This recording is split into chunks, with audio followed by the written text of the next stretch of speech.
Por favor. E vou só dizer assim, gente, que a Cláudia é psicóloga, é psicanalista, né, Cláudia? Aham. E ela veio conversar com a gente um pouco sobre o nosso funcionamento mental, nesse novo funcionamento, né, a que a gente foi submetido de repente. Eu quero ressaltar que esse tema, né, foi um dos temas que foram levantados entre o corpo discente, né? A gente faz esse movimento de levantar temas que são de interesse para o círculo de cultura, e esse foi um dos temas levantados, e a gente vem abordando esses temas nesses pré-círculos para a gente decidir o que a gente vai tomar aí por tema principal do círculo de cultura quando ele for acontecer no seu formato, né, final, vamos dizer assim. Uhum. Então, gente, a Cláudia é psicóloga, como eu falei, é doutoranda na UFMG, tem uma proximidade com as questões da educação, né? O mestrado dela trata das mulheres professoras, né? E da sua condição mental ali. E aí eu vou passar a palavra para a Cláudia. A gente tem feito a seguinte dinâmica: a pessoa fala aí durante uns 20 minutos, mais ou menos, e a gente vai interagindo depois, né? Tentando fazer um círculo remoto, assim, circular um pouco as ideias, mesmo que geograficamente a gente talvez não consiga construir essa forma geométrica. Então, vou passar a palavra para você e fique à vontade, seja bem-vinda, é um prazer te receber aqui para circular com a gente no curso de pedagogia. Obrigada. É, gente, primeiro queria agradecer, né, o convite de vocês, o convite da Karina. Vocês estão me ouvindo bem? Tá. E, e dizer que acho ótimo quando a gente pode conversar de fato, de uma maneira que não seja distante, já que a gente já está distante. Então, acho que ter um tipo de conversa que a gente possa de fato circular, para mim é muito alegre, principalmente porque eu tenho um trabalho, né, um dos trabalhos que eu faço na prefeitura de Ouro Preto, ele ele tem como propósito levar aos lugares um espaço de conversa, né? Que às vezes, principalmente nas escolas, mas em outros setores também da prefeitura. Que é muito curioso como que no dia a dia e a questão do tempo, né, que a gente tem que fazer mil coisas, como que é difícil parar para conseguir conversar. Então, muitas vezes o meu trabalho é só esse, é fazer as pessoas conversarem. Então, para mim é muito poder ter esse movimento, muito bom saber que há espaço na universidade, nas instituições para conversar principalmente sobre saúde mental, né? Porque se a gente for pensar, o ensino-aprendizagem é uma conversa, né? Nessa perspectiva de uma troca. Mas poder conversar sobre coisas que às vezes são muito marginais, como o adoecimento mental, o sofrimento mental, é uma coisa assim riquíssima. Então, já agradeço a oportunidade de estar aqui, de conhecer pessoas que eu não conheceria, talvez, né? Não fosse essa a possibilidade de fazer isso, né? Não que eu ache bom a pandemia e não que eu ache assim substituível, né? O encontro de corpos, né? De corpos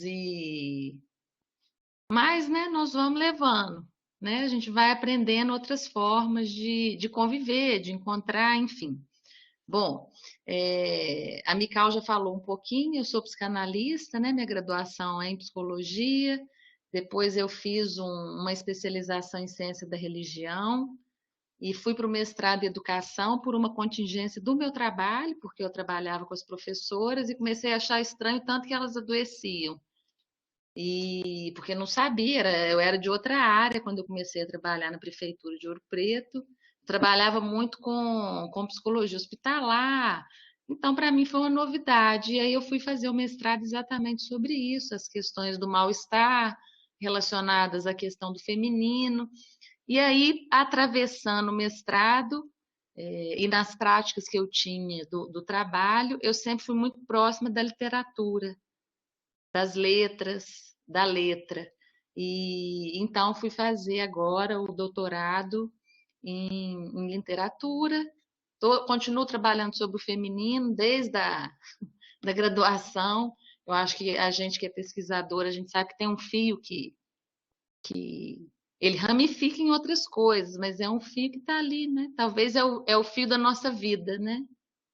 Para gente que pesquisa, que quer saber das coisas.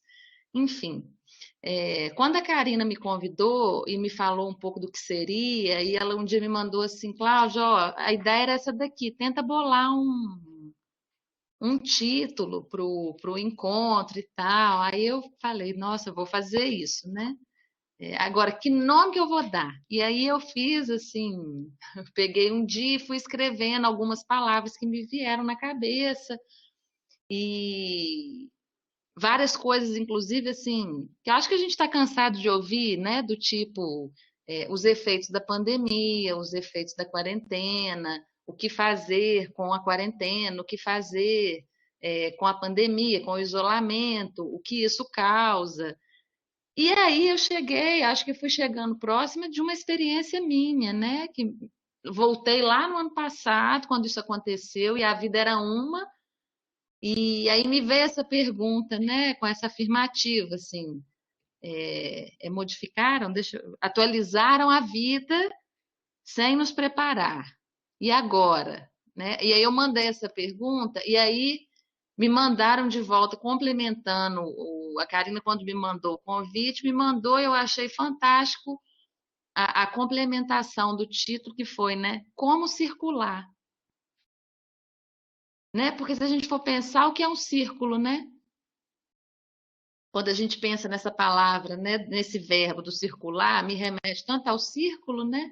Diz que de alguma forma a gente faz, né? Que eu delimito um espaço em torno de alguma coisa, né? Então, o que a gente pode dizer sobre isso que foi atualizado, sobre a vida, como a gente está vivendo e os efeitos dela.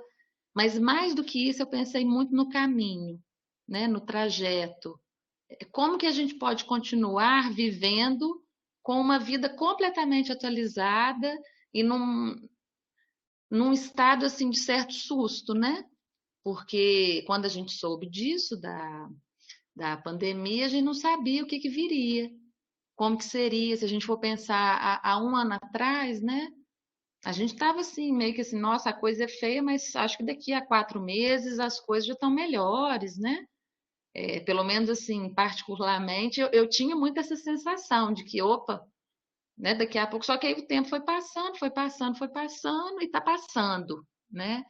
E de repente a gente, com essa vida atualizada, a gente não teve tempo de se preparar, a gente, na verdade, nem sabia muito bem como fazer, é, mas a gente teve que fazer. Porque a vida tem uma coisa de bonita, né? Que a vida, ela nos convoca, ela nos chama. E a gente não tem muita saída a não ser viver. E viver como dá para viver, como pode ser vivido. E isso foi acontecendo, a gente foi se atualizando junto com a vida. Acho que isso é interessante de pensar, né? Se a gente pensar em cada um de nós aqui hoje, né? Cada uma, a gente também se atualizou com a pandemia, né? A pandemia nos ajudou, entre aspas, né? Em alguns pontos, né? Seria muito bom se a gente pudesse ter tido os efeitos da pandemia, alguns, sem as mortes, sem a crise financeira, né? Fora dessa crise política absurda que a gente está vivendo, enfim. Então, como é que eu me atualizo? Como que hoje eu estou, depois desse um ano e acho que um ano e pouquinho, né? Um ano e um mês, mais ou menos, que a gente está nessa nova vida atualizada, né? E o interessante de pensar é que a gente não teve muito tempo para pensar nesse e agora, né? E agora? Né? Assim, porque as coisas foram meio que se constituindo também de uma forma automática. Eu me lembro que eu nunca fui muito adepta de atendimento online, sabe? Eu tinha uma certa. Porque também nunca tinha tido essa experiência.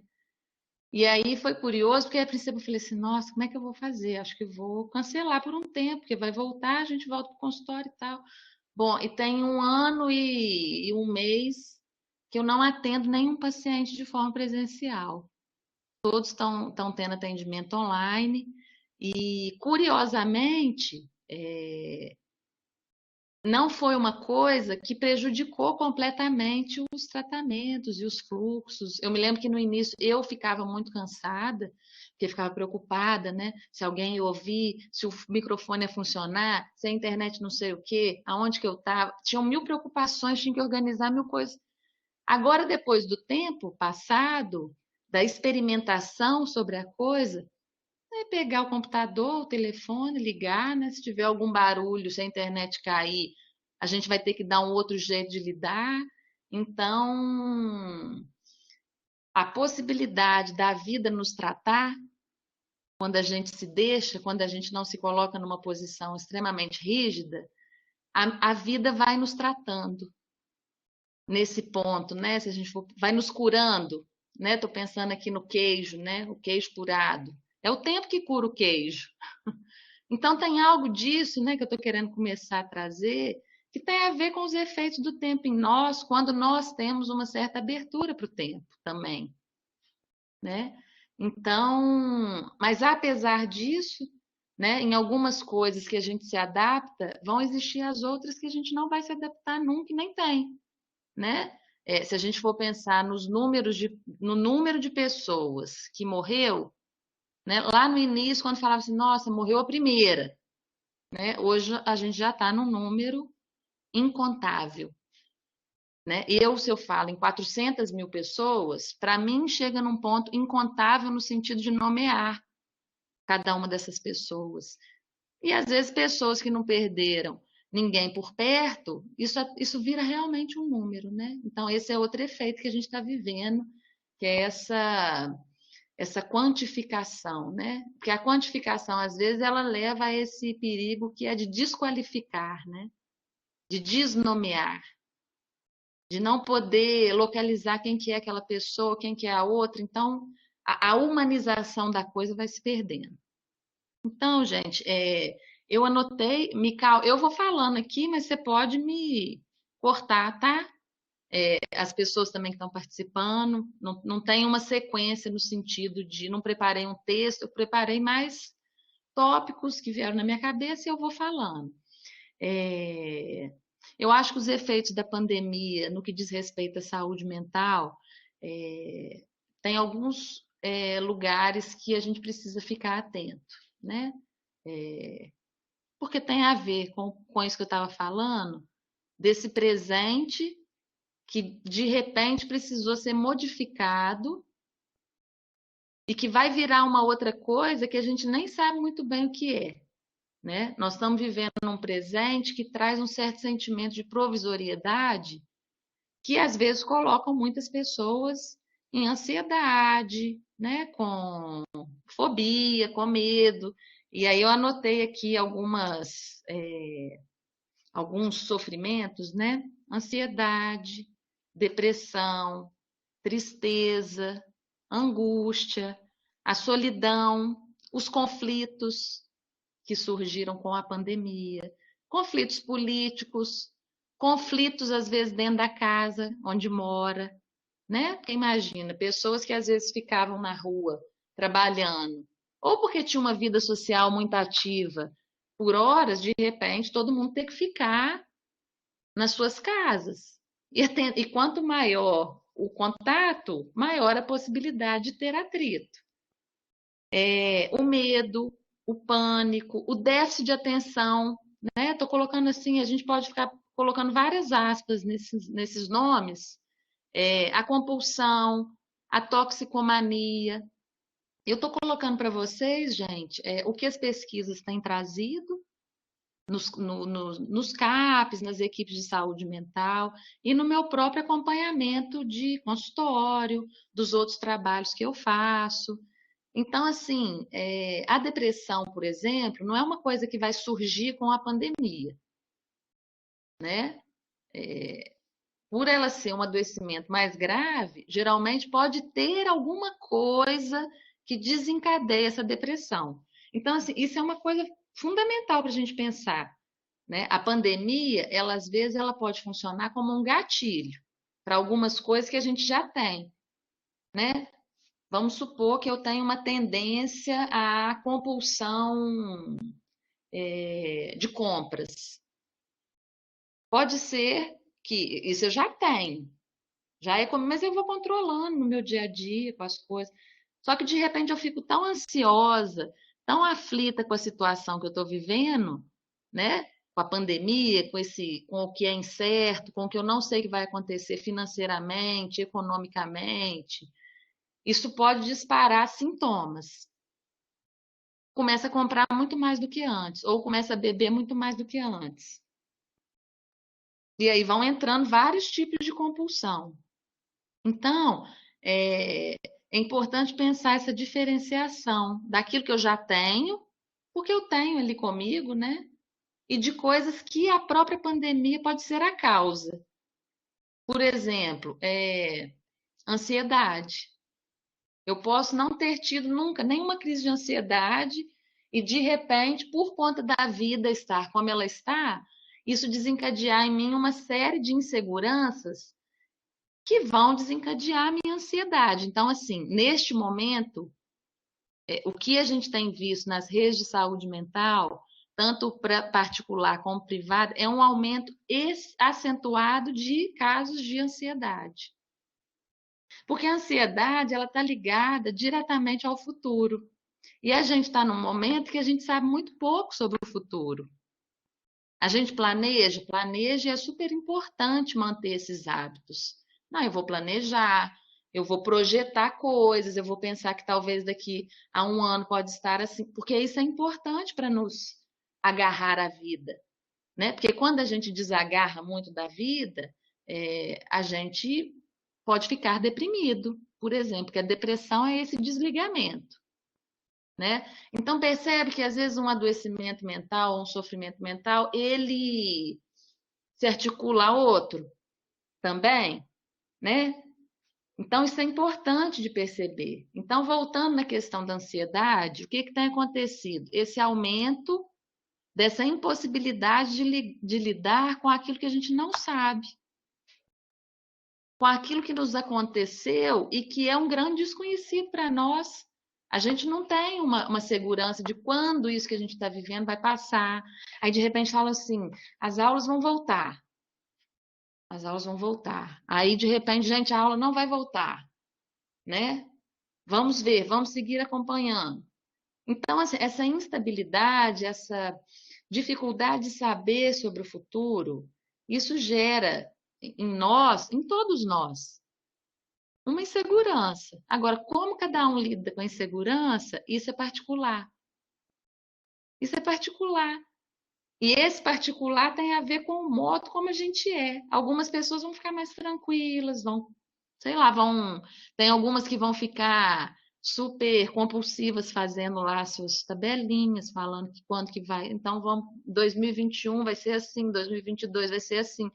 Cada um vai lançando mão das suas estratégias. E olha bem, para a gente lançar mão de saídas, estratégias e modos de viver, a gente tem que primeiro experimentar alguma coisa que nos convoca aquilo. Eu li um livro esse livro foi ano passado, do Jorge Larossa, e é o Tremores. Não sei se vocês conhecem esse livro, chama Tremores. E é um livro, assim, incrível. Primeiro porque ele traz muito essa questão da experiência no campo da pedagogia, para pensar um pouco o que é a escola. É muito bacana, mas ele traz uma coisa que é fundamental, que é esse desdobramento sobre o que é a experiência e os efeitos que uma experiência tem na vida de cada um. Então, se eu experimento, às vezes, uma quantidade de angústia maior, essa angústia maior que eu sinto, ela vai mobilizar meu corpo, a minha psique, a tomar determinadas atitudes. A mesma coisa com uma fobia, né? A fobia, às vezes, ela ela, às vezes não, ela é mais patológica do que o medo, né? Eu tenho medo do futuro, mas esse medo não me impede de fazer as coisas. A fobia, até se a gente for pensar num diagnóstico sobre fobia, ele é mais elaborado, né? Ele vai estar ligado a vários outros elementos, e é um pouco, às vezes, mais sofrido para a pessoa, né? Que às vezes o medo a pessoa consegue driblar, a fobia não, né? A fobia é uma coisa de realizar o sujeito naquilo, né? Do tipo, estou com medo do futuro. Nossa, estou com medo do futuro. Vou começar a pensar no que eu posso fazer caso eu fique desempregada. O medo. A fobia é, não sei o que vai acontecer com o futuro. Fico angustiada, sofro, perco sono, perco fome, mil coisas ali, não sai do lugar. Então, eu penso que quando a gente vai conversar sobre saúde mental, tem duas coisas que são importantes nesse ponto sobre o sofrimento e o adoecimento. Sofrer, todos nós sofremos, com exceção de alguns que não sofrem, né? Porque estão lá categorizados em outra estrutura, né? Se a gente for pensar, por exemplo, nos perversos, nos psicopatas, esses não sofrem com nada. Não tem culpa, não tem tristeza, só tem o prazer, né? O gozo de ter aquilo que eles queriam, conseguir chegar onde eles queriam, né? Então eles passam com tudo em cima de todo mundo para ter o que quer. Do outro lado estão aqueles que sofrem, né? Os que sofrem porque está morrendo gente, os que sofrem porque não sabem o que vão fazer com o futuro, os que sofrem porque outros sofrem, né? Quando a gente se compadece de outro. Então, o sofrimento mental, emocional, é comum que a gente tenha, né? Na verdade, eu penso que a gente é um pouco mal educado em relação a isso, né? Do tipo assim, você tem que sentir só sentimentos bons, né? Então, alegria, ok, felicidade, bem-estar. Agora, do outro ponto, né? A calma também é um sofrimento aceito, né? A tranquilidade. Mas, por outro lado, esses outros sofrimentos ditos ruins, é como se a gente não pudesse lidar com eles. E aí, como não pode lidar com eles, a gente chegou, a gente quer mandar eles embora. E eu me lembro uma vez eu conversando com uma amiga minha, e aí eu falei com ela, Ellen, o nome dela é Ellen. Eu falei assim, Ellen, a gente quando sente alguma coisa, a gente precisa pegar aquela coisa e trazer para perto da gente para ver o que é aquilo, o que é aquele sentimento está dizendo para a gente, né? Então, assim, se eu sinto raiva, se eu, se eu sinto uma agressividade, como que eu vou lidando com isso? Para eu também não ficar completamente submetida a esses sentimentos que vêm, porque a gente é feito disso, né? A gente é feito daquilo que é racional, mas a gente é feito que é mais humano, que não é tão exato, aquilo que a gente não. Então, o hospital, ele também vai ter nível, né? Sofrimento que não me atrapalha a vida, às vezes é um sofrimento que atrapalha, né? Às vezes eu perdi alguém e aquele trabalho que eu vou ter, a elaboração que eu vou ter que fazer para dar conta da perda de alguém, isso às vezes vai me impedir que eu sente e leia. Eu não vou ter energia para aquilo, para estudar, para ficar concentrada. Então, esse tipo de perdi a palavra, mas esse tipo de prejuízo. Qual que é o prejuízo que o sofrimento me causa? Né? Porque às vezes é só sentir, a gente também precisa suportar sentir alguns sentimentos, né? Mas se a gente começa a perceber que tá, nossa, mas está tão estranho, antes eu fazia assim, agora já não tá mais. Eu tô com um pouco mais de dificuldade para dormir, ou eu tô sentindo assim muito cansaço para levantar. Então tem que ir observando, porque tem os níveis também de sofrimento mental que às vezes vão gerar um sofrimento que requer, por exemplo, a medicação. Só que o que, que tem acontecido? No primeiro sinal de sofrimento, remédio. Ai, como assim, né?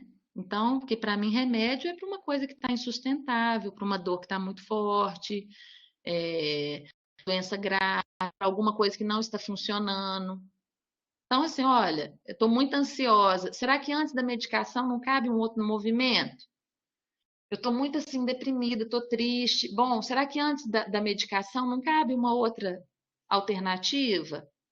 Nossa, Cláudia, já tentei de tudo, já fiz de tudo, não dá, não consigo. Bom, então vamos pensar, né? Porque a medicação também, ela não é para ser usada só quando a gente está lá no final do poço, né?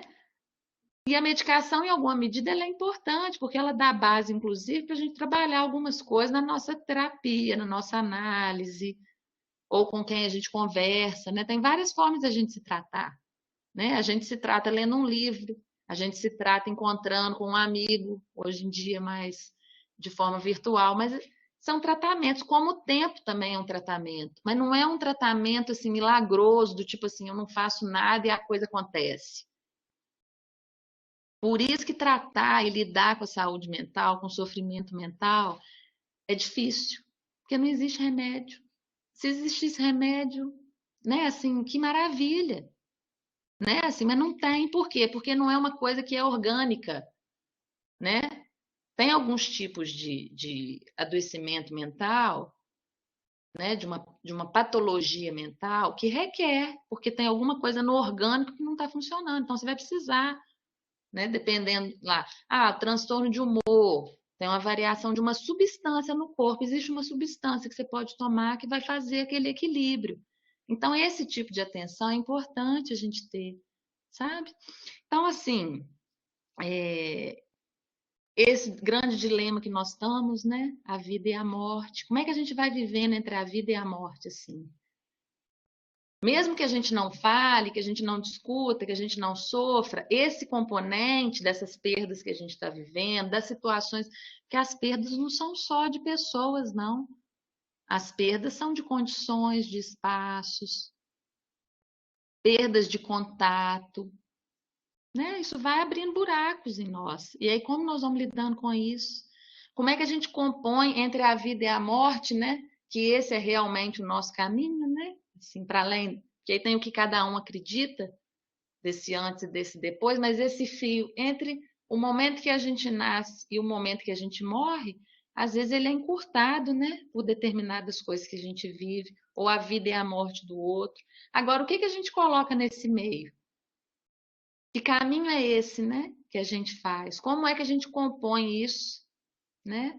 Se a gente for pensar como estão nesse momento os encontros amorosos das pessoas que realmente, né, estão seguindo as recomendações, que estão saindo pouco, que não se encontram, como que isso tem se feito? Outra coisa, quais vão ser os efeitos dessa pandemia se a gente pensasse nas crianças que estão nascendo? Tem crianças que nasceram há um ano atrás que mal tiveram contato com família, porque ficaram ali, né, no pequeno núcleo familiar. Como que é isso?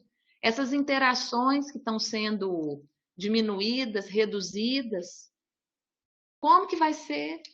Os profissionais que estão sendo formados remotamente, nós estamos falando aqui, né? Por que é que vocês estão dentro da universidade propondo esse tipo de encontro?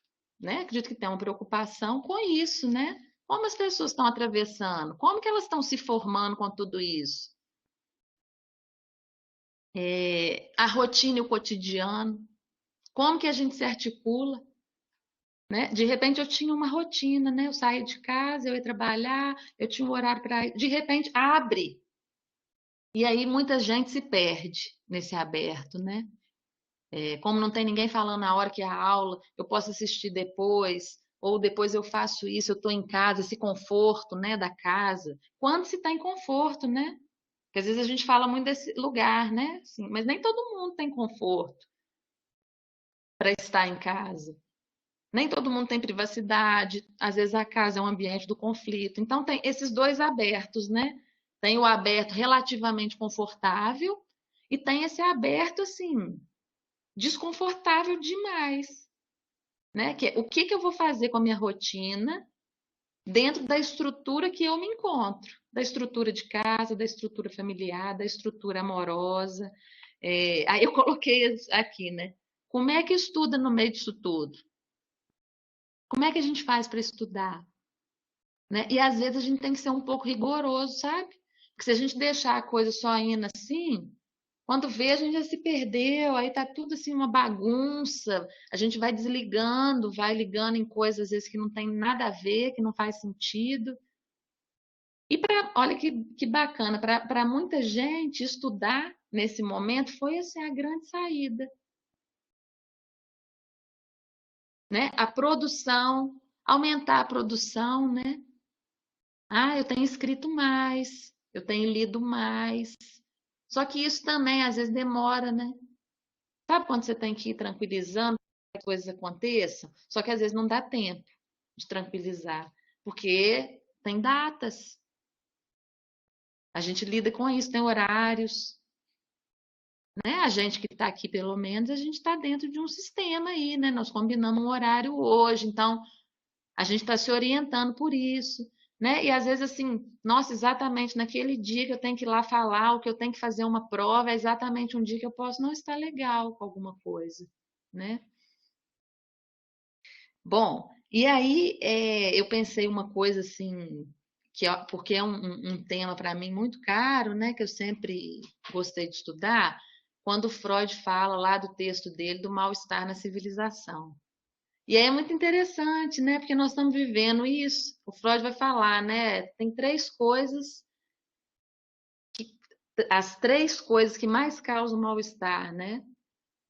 O próprio corpo, né? A minha relação com o meu próprio corpo, a relação com o outro, que ele vai falar que inclusive é a que mais causa mal-estar, e esse mal-estar que nós estamos vivendo agora, que é com o externo, né? Com a natureza, com aquilo que não se controla, né? Com uma pandemia, né? Ele já sabia disso, né? Ele atravessou guerras, pandemias, né? E ele via, e a gente pode ver isso quando a gente escuta um paciente nosso, a gente pode ver isso dentro da nossa família, a gente vê isso entre os alunos, com os colegas professores e professoras às vezes, né? Como que é difícil lidar com isso que a gente não queria que acontecesse, que aconteceu e que a gente não sabe como vai acabar. Né? Porque depois de uma tempestade, gente, a gente pode prever um pouco, mas a gente nunca sabe o que vai estar ali depois daquilo. Então, assim,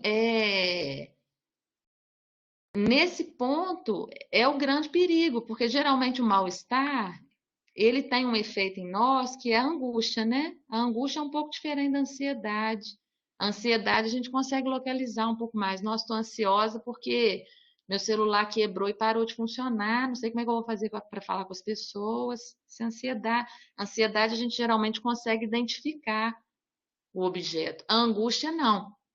Né? É isso que a gente sente às vezes, que aperta e que às vezes tem efeitos até mais corpóreos, né? Se a gente for pensar no pânico, nas crises de pânico, as crises de pânico, elas têm às vezes uma mistura, né, de sintomas da ansiedade e sintomas da angústia, mas geralmente é mais a da angústia, porque vem igual um soco assim, né, é um negócio que de repente pega, você não está pensando em nada, aí de repente passou alguma coisa por ali, disparou a angústia, né? E a angústia, ela é um sentimento que não mente. Apesar da gente não saber dela, né, exatamente a que ela está ligada, ela não mente. Então, às vezes é importante a gente tentar saber dela quando é possível, né? Porque às vezes quando a angústia ela vem demais, é isso. A gente não consegue comer, não consegue conversar, é, acha que vai morrer, porque aí tem muito sintoma físico, é muito associado à questão da morte. Então, é por aí que nós estamos passando.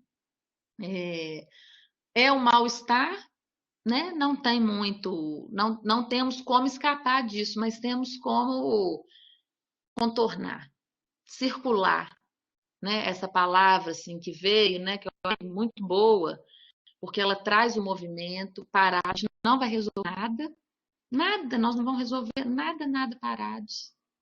Às vezes só pensando, porque se a gente fica muito impotente, a gente vai ficando mais ainda angustiado, e aí quando vê a impotência continua e a gente vai ficando triste, triste. Então é importante fazer essa pergunta: e aí, o que eu vou fazer? E agora, como é que vai ser? O que eu faço? né? E essa pergunta, assim como a resposta a ela é individual. Porque às vezes aquilo que vai ser a minha saída é completamente diferente da Mical. Que às vezes a saída que eu tenho para mim é uma saída que para ela vai piorar o estado dela. Então entra algumas coisas, né? Tem pessoas que vão para a religião, tem pessoas que vão para a espiritualidade, tem outras que vão para a literatura, outras que vão para outras artes, né? Vou para o trabalho, vou tentando coisas, né? Eu vou fazer uma atividade física, ou eu vou arrumar meu guarda-roupa, eu vou. E essa saída também, ela tem a ver com esse fio, né? Que é aquilo que a gente é, né? E é importante a gente também respeitar aquilo que a gente é. Porque às vezes a gente tem umas cobranças para a gente que são tão assim, é, são completamente sem cabimento, né? Porque é dentro de um ideal do que é ser alguém, no sentido de, se eu sou tímida, eu acho que eu tenho que ser mais extrovertida. Se eu sou extrovertida, eu acho que eu tenho que ser um pouco mais contida, né? Às vezes a gente precisa se acolher um pouco mais, ser um pouco mais generoso com a gente nesse ponto daquilo que a gente é. Mas sem achar também que o que a gente é a grande verdade. Que esse é outro problema que a gente está vivendo nesse momento, né? As coisas estão ficando completamente totais, absolutas, né? É uma verdade absoluta. E isso tem a ver com isso, né? Porque se por um lado tentar saber o que a gente é um movimento importante, por outro, se a gente cai numa ideia de que o que a gente é o certo e é a verdade, fica muito difícil nessa relação com o outro, com a vida, deixar espaços para que a gente seja atravessado, para que a gente não fique tão rígido, né? Então acho que tem dois pontos aí, né? Se de um lado a gente tem essa coisa absoluta e totalitária, por outro lado tem a alteridade, né? E a alteridade é esse ponto onde uma diferença conversa com a outra, né? Há espaço, né? Não é uma coisa totalitária que essa verdade aqui barra a outra, né? É importante que as coisas conversem, né? Essa questão da tolerância, né? Como que a gente desenvolve isso, né? Então, assim, às vezes a gente precisa dar espaço para os nossos espaços, né? Porque se a gente preenche tudo demais o tempo inteiro, né? A novidade não pode chegar. É mais difícil ainda de se adaptar, né? A gente fala, né, assim, na psicopatologia, que um dos sintomas mais graves que um sujeito pode ter é a rigidez. Então, e não é à toa que que é muito difícil tratar pessoas idosas, porque às vezes o idoso, não porque é uma característica de todo idoso, tá? Mas porque muito idoso, com o passar do tempo, vai criando ideias tão fixas que não se quebram. Então, nesse ponto, né, a rigidez, que é isso que eu estava falando assim, que tem a ver também com o sofrimento mental, que é o quanto de rigidez eu tenho com as coisas que eu sinto, como eu sinto cada coisa que eu sinto. Tem um balanço nisso? Não tem? Como que isso é feito? Então, assim, acho que tem esse ponto, né, que é um ponto para a gente ficar atento, que é o quanto que o que eu sinto atrapalha a minha vida, e o que eu faço quando isso atrapalha a minha vida, o que que eu busco, é um movimento, como eu circulo, né? Porque eu acho que a pergunta que vocês colocaram nessa pergunta, né, como circular, já está posta, é uma resposta, né? Olha, atualizar a vida sem nos preparar, e agora? Circula. Passa. E não estou falando de uma grande atividade, não. Não estou falando de produtividade, não, tá? Estou falando de movimento, de deslocamento, né? Bom, eu acho que tá bom, já falei muito. Eu gosto de ouvir. Já tem umas perguntas aqui. Hum, Eu acho que você trouxe provocações, né, pra gente. Acho que a ideia era basicamente essa. Aí a Linda fez uma pergunta que tem a ver